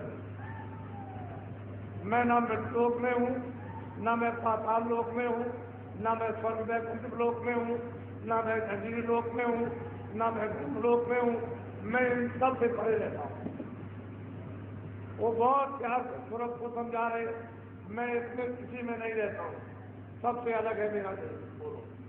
तीन लोक एक बूंद पसारा, सेंद्र रूप है अगमय। अब वो कहते हैं कि 3 लोक में एक हमारी यानी निकाली हुई एक बूंद रहती है, एक बूंद के रूप में सूरत यानी झंझरी दीप सहजल कमल में ये वहाँ आकर के टिका दी गई। उससे ये तीनों लोग ये निर्माण हुए। मेरी एक बूंद रहती है, और मैं तो अगम अपार, मेरा कोई भेद नहीं सकता, मेरी कोई पैमाइश नहीं करता, मैं अलग रहता हूँ। मेरी एक बूंद रहती है 3 लोग, उसका ये सारा का सारा ये सब का सारा है। बोलो। मैं न पताल स्वर्ग नहीं मिलता, ब्रह्मा विष्णु महेश। अब महापुरुष कहते हैं पाताल स्वर्ग और मृतलोक और विष्णु, ये महादेव में नहीं, बिल्कुल इनसे अलग। नहीं गोलोक नहीं साकेत इंद्रपुरी नहीं ब्रह्म कहते हैं कि समेत न इंद्रलोक में हूँ, न ब्रह्मलोक में हूँ, न रामलोक में हूँ, न साकेत लोक में, इसमें किसी में मैं नहीं रहता। तीन लोक व्यापक में नहीं बोल एक में और वो कहते हैं कि तुरंत मुझे पूछा था क्या आप व्यापक रूप से सब जगह, तो उन्होंने कहा मैं व्यापक रूप से भी यानी कहीं भी नहीं रहता हूँ और इन लोगों में भी कहीं नहीं रहता हूँ, मैं तो इन सब से परे हूँ, इनमें मेरी एक बूंद एक तुरंत मेरी रहती है। उसी बूंद का सकल पसारा वेदता एक ब्रह्म कहते हैं उसी बूंद का ये सारा का सारा ये ब्रह्मांड तीनों लोगों का ये सारा पसारा है और उसी को लोग क्या कहते हैं अपार, जो बूंद की रचना है उसको आप अपार कहो और सिंधु है और महासागर अपार वो तो अलग होता है, उसे तो कोई जानता नहीं। अब वो खुद आकर के सुरतों को अपना भेद बता रहे और मालिक का पता और ठिकाना और ये बता रहे कि मैं कहीं नहीं रहता हूँ, ना मेरा व्यापक रूप है, मैं तो एक बूंद मेरी वहाँ रहती है, उसका ये सकल सारा का सारा ये पसारा है, मैं इन सब से अलग हूँ। वेदांती आए ब्रह्म बखाने सिद्धांती आए सोत पुकार कहते हैं कि वेदांती कोई कहता है ईश्वर है, कोई कहता है ब्रह्म है, कोई कहता है प्रकृति है, कोई कहता है माया है। इस तरह से लोग जो है वो उस समय पर वर्णन करते हैं, क्योंकि मेरा वेद तो उस समय पर खुला नहीं गया था, तो किसी ने कुछ ऊपर का बताया भी नहीं कि भाई ऊपर में कुछ है, तो यही लोग यही उपासना करते हैं और इसी को अनुमान से कहते हैं कि ऐसा होगा ऐसा होगा, वो व्यापक है, उसका नाम नहीं, उसका रूप नहीं है, वो मतलब ये क्या रूप है, लेकिन ऐसा नहीं, अगर रूप नहीं होगा तो नाम क्या है? रूप है नाम बात।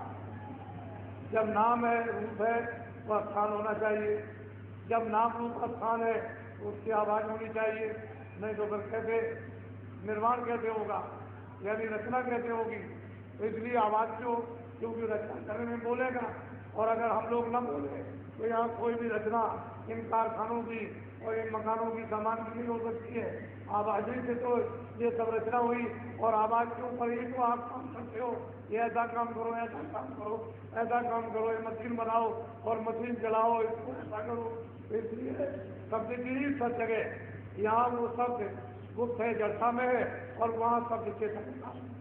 वो चेतन रचना अलग है और वो अद्भुत रचना है, ये रचना जड़ और चेतन। तो कहते हैं मेरी बूंद एक रहती है, बड़े बड़े वेदांती और योगी इसी को कहकर के अपार और वेद क्या ये कहकर के थक गए, लेकिन मेरा वेद इनमें से किसी ने नहीं जाना, मेरी एक बूंद वहाँ पर रहती है, उसी में ये सकल यानी सारा का सारा पसारा किया। इसके आगे भेद न पाया सतगुरु बिन उन दो किसी को ये भेद इसके आगे का नहीं मिला, और सदगुरु महापुरुषों के संतों के बगैर सात धोखा खा जाएंगे कि उनको पता ही नहीं है कि मैं कहाँ से आई। जब संतों का हाल ही किसी को मालूम नहीं है, तो असल में बात यह है कि सत्पुरुष ने नीचे अपने इच्छा मर्जी मौत जो नीचे की रचना की है, वो मतलब ये है कि पर यानी ठेका बना करके स्थानों पर और इन पुरुषों को बैठा करके, यानी मतलब ये है कि तपस्या कराई, और इन्होंने सब करने के बाद जब प्रसन्न कर लिया सत्पुरुष को, तो उन्होंने वरदान मांग दिया। उन्होंने कहा भाई तुम क्या चाहते हो, तुम्हारे ध्यान से, तुम्हारी तपस्या से, इस भक्ति से हम प्रसन्न हो गए, ठीक है हमने निकाल दिया, लेकिन हम आप खुश हो गए, अब आप चाहते क्या? तो उन्होंने कहा जैसा सत्संग में आपका राज है उसी तरह का अपना राज है। तो ये बात तो मानी हुई है, इस बगैर की बात की रचना कभी किसी मंडल पर हो ही नहीं सकती है अगर यहाँ पर जीवात्माएं चर जीव जंतुओं में और मनुष्यों में न रहे थे। हम कोई रचना कोई काम हो नहीं सकता। क्यों? मनुष्य शरीर रहेगा नहीं, जानवर शरीर रहेंगे नहीं, पंछी शरीर रहेंगे नहीं, कीड़े मकोड़े के रहेंगे नहीं। जब शरीर कोई रहेगा तो कामकाज कैसे होगा? फिर कोई रचना नहीं होगी। छोड़ते ही ना रोज शरीरों में बंधन में जब रहेगी तभी रचना बैठेगी। तो उनको उन्होंने प्रसन्न होकर के एवं मत देखा हमने तुमको दिया। अब वो प्रसन्न होकर के रचना करने के लिए सुरतों का भंडार, फिर ये सुरतें जब देखी जाएगी तो ऐसे भंडार नहीं भेजा जाएगा कि सीधी चली जाओ।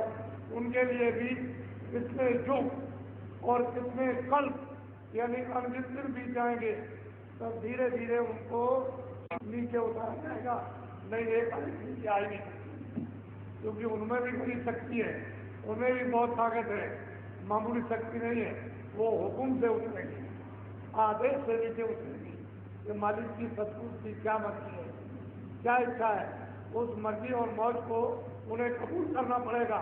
फिर नीचे धीरे धीरे उतर के आएंगे, ठेके से उतरेंगे, रुकी रहेगी। वहाँ का आनंद उल्लास के बाद फिर मर्जी होगी तो नीचे फिर उतरेगी। फिर उसके बाद 100 दिनों तक वो रस और आनंद लेगी और फिर उनकी मर्जी होगी थोड़ी सी फिर उतरेगी, क्योंकि वहाँ तो सबको स्वतंत्रता है, कोई बंधन तो नहीं है।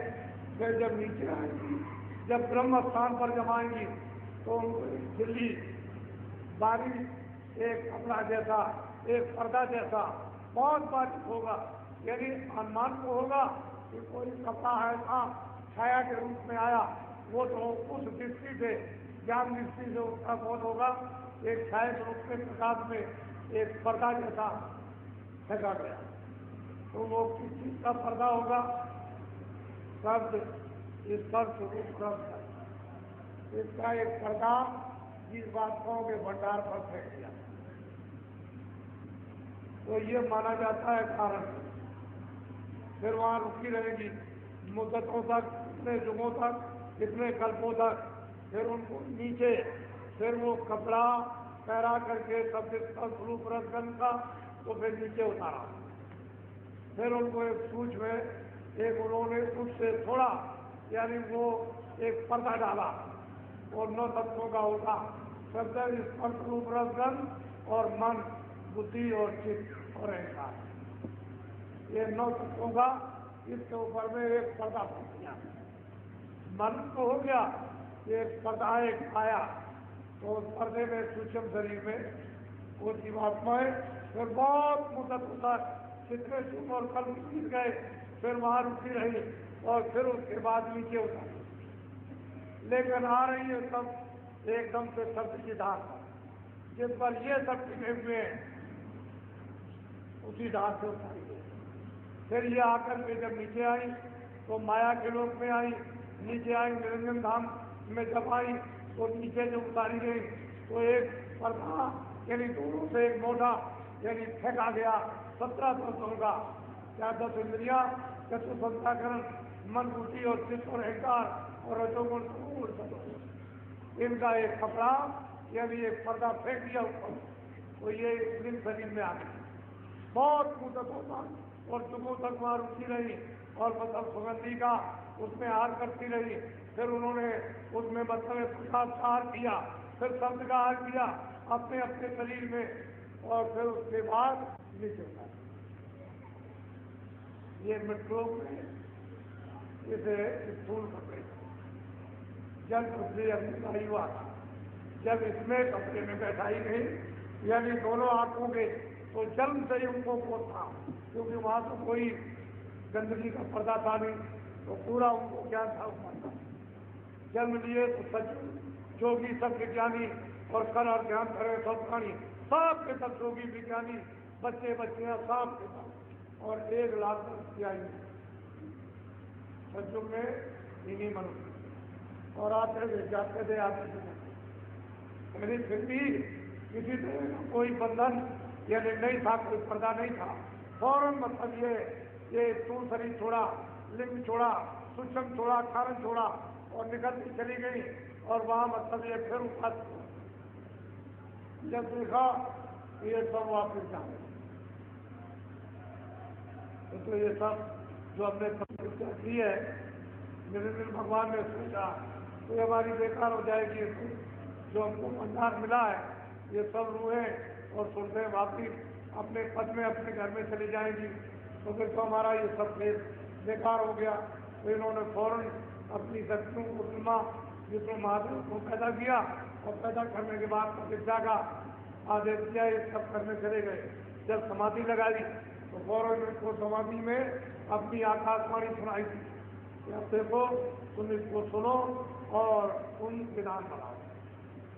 4 दिन तो इन्होंने पूरा विधान बनाया। अब इनको बेचारी जीवात्माओं को क्या मालूम है, ये विधान बनाकर और इनको सुना दिया जाएगा कि भाई तुमको अधिकार दे दिया, अच्छा भी अब करो, बुरा करोगे तुमको भोगना पड़ेगा। तो असल में कभी अच्छा कभी बुरा।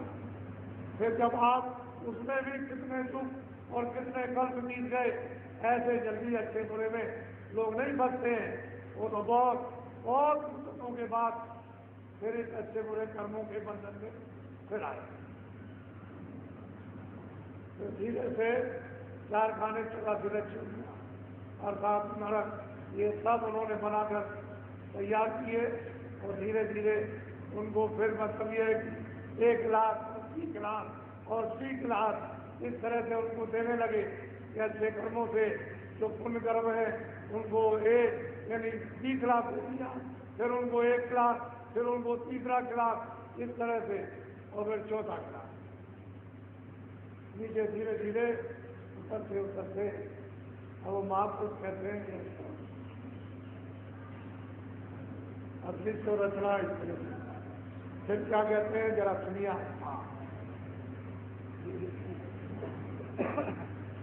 जितने मत है जग के माही बूंद को। अब वो बहुत प्यार से महापुरुष पुरुष को समझाते हैं कि जितने भी मत है ये सब किसी बूंद को कहते हैं। सिंध को इनको पता नहीं है कि सिंध कैसा है, उसी बूंद को मानते हैं और उस बूंद के पास भी नहीं जा सकते। उसके लिए जहरी के लिए बड़े कठोर साधन रखेंगे कि इन साधनों को जब पार करता हुआ आएगा तब मेरे पास आएगा, न वो साधन कर सकेगा। वहाँ तमाम फिर और बाधाएं उन्होंने खड़ी कर दी है, तो नीचे के नीचे चले जाएंगे। इसी बूंद को सिंध कहते हैं, बूंद और सिंध अलग है। जो मेरी एक बूंद है उसी को ये लोग सिखाते हैं सिंध। बोलो सिंध असल रायन से न्यारा वेद कथेवन का। और महापुरुष कहते हैं कि सिंध जो है इस कुंड से बिल्कुल अलग है। उनका ये सगल पथारा जो है इससे वो अलग रहता है, लेकिन क्या करें न जाने के कारण हर भाई मेरे को भी मालिक आ जाता। जब मालिक नहीं मिलेगा, सेठ नहीं मिलेगा, तो मैनेजर को ही लोग सेठ कहते हैं। अरे भाई जब मतलब वो नहीं मिलेगा तो देवी देवताओं को भी कहते हैं यही मालिक है, यही भगवान है, यही ईश्वर है, यही सब कुछ है। उनको ये भी पता नहीं है कि देवी देवता किसने पैदा की है, ये भी नहीं मालूम है कि ब्रह्मा विष्णु महादेव का कौन पिता है, ये भी पता नहीं है क्या क्या माँ शक्ति किसकी अर्धांगिनी है, कुछ नहीं मालूम। किसी को मान करके मैं अलग ब्रह्मादिक सब वेद भुलाए ऋषि मुनि कर्म भरम। ऋषि मुनि ये तो कर्म भरम में उलीझ गए, लेकिन किनको देशवाणी सुनाई दी थी और उसका साक्षात्कार नहीं हुआ था ब्रह्मा को, ब्रह्मा जी के पिताजी का, तो वो भी नहीं कर पाए। इसको दिया तो वाणी आई, लेकिन पिता का उनको भी दर्शन नहीं दिया। यानी निर्विघ्न भगवान के सहचर कमल में ब्रह्मा विष्णु महादेव शिव ये भी उनका दर्शन नहीं कर सके, वो भी उनसे बचे। तो बताओ उसको पहुंच जाने का। और ऋषि मुनि इसी में बुला गए। और वो जो सिंध है अगम अपार, उसका किसी को पता ठिकाना ठौर मालूम ही नहीं, जो कौन सा रास्ता वहाँ जाने की। पीर पैगंबर कुतुब औलिया बोंद वेद पुराण। कहते हैं कि पीर पैगंबर कुतुब औलिया ये तो सिंध का भी भेद नहीं जानती, सिंध की बात को स्वप्न में छोड़ दीजिए, पूंजी को नहीं जानती ये खुदा कैसा है, उसका दीदार ही नहीं किया है तो बताओ आगे की बात कैसे समझ में आएगी। फिर ब्रह्म को कैसे देखेंगे, पार ब्रह्म को कैसे देखेंगे, और वो जो सिंध है उसका तो इनको आप आते ही, इन्होंने तो खुद को ही नहीं जाना। बोलो सुनो सुर पे तुम अपना भेद, तुम हम में थी सदा। और प्यार से कहते हैं कि सूरत तुम अपना भेद समझो और सुनो, तुम मुझ में थी अभेद थी, वहाँ मुझ में तुम में कोई भेदभाव नहीं था, तुम मेरी थी मैं तुम्हारा था, और मेरा रूप तुम्हारा रूप अलग अलग नहीं था, एक थी, तुम मुझ में सदरूप थी, समाई हुई थी, मुझ में तुम में कोई अंतर नहीं था। बोलो काल करी हम सेवा भारी, सेवा बस होए और मासूम कहते हैं कि सूरत जब सतपुरुष थी यानी निरंजन भगवान ने और ब्रह्म ने और पार ब्रह्म ने और महाकाल पुरुष ने जब उनकी अखंड सेवा की तो मैं उनकी सेवा से बसी हो गया, और सेवा के बस होकर मैं प्रसन्न हो गया, तो मैंने कुछ विचार नहीं किया। बोलो तुमको मांगा हमसे उसने, सौंप दिया तुम्हें सेवा। जब सेवा की और मैं प्रसन्न हो गया और सेवा बस होकर के उसने यानी हमसे तुमको मांगा, सुरतों को मांगा कि जैसा सतलोक में राज है उसी तरह का हमको राज दे दिया जाए, तो फिर हमने उसकी सेवा पर होकर के तुमको दे दिया कि जाओ अच्छा। काल लाए तन मन को घेरा, दुख सुख पाया तुम। ये मैं जानता हूँ कि मुझसे मांग करके यानी निरंजन भगवान ब्रह्म और पार ब्रह्म तुमको हमको ले आए, हमसे मांग करके और यहाँ तन मन में डाल करके तुमको बहुत सुख दिया है, ये हमको सब मालूम है, सब हम जानते हैं। हम तो ये सोच रहे थे कि तुम वहाँ जाओगी और नीचे वाली गंदगी को वहाँ छोड़ दोगी और तुम चली आओगी, लेकिन तुम वहाँ जा करके उस तन में मन में वहाँ फंस गई। दुख में देखा तुमको जब ही दया उठी हम।